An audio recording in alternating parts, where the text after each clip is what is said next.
Now, it's just turned 6:30. Now, Tony Blackburn, one of Britain's best-known radio DJs, but did you know he's also tried his hand at becoming a singer? He's released around 30 singles and become an unlikely star of the Northern Soul scene. I never knew that.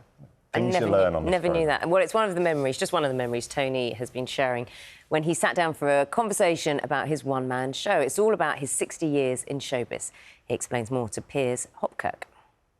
And good morning, everyone. Welcome to the exciting new sound of Radio 1. Up one morning, half asleep, with all my blankets in a heap. From pirate radio pioneer to the voice that launched Radio 1, Tony Blackburn has racked up a scarcely conceivable 60 years in broadcasting. I mean, I remember when I did my first programme on Radio 1, a journalist said to me, "What will you be doing next year?" And I thought, that's a great criticism. But no, I mean, I always thought it would go on, you know, for as long as I wanted it to, but I didn't realise at 80 I'd be travelling around the country with a theatre show, a Sound of the 60s theatre show, and also on Radio 2, you know. I mean, it's been wonderful. I love it. With more than 20 million people listening to those shows, it's little wonder that those early radio pioneers were elevated to superstar status.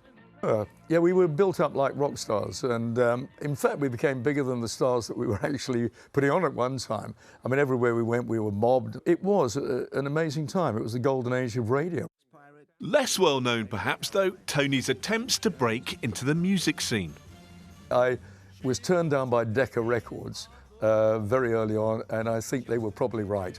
But but I did 29 singles. I couldn't get the DJs to play the records, actually. There were a couple that I quite liked. They were all right. Did you play them yourself? No, I wasn't allowed to. My God, if I'd been allowed to, I would have done every other record. One track though did become a Northern Soul classic, released under the name Lenny Gamble.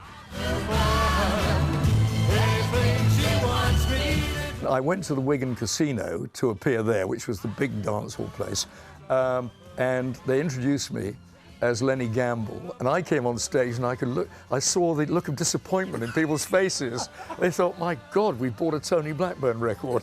I love Tuesdays, don't you, mate? Certainly do, mate. It's one of the best between Monday and Wednesday type days.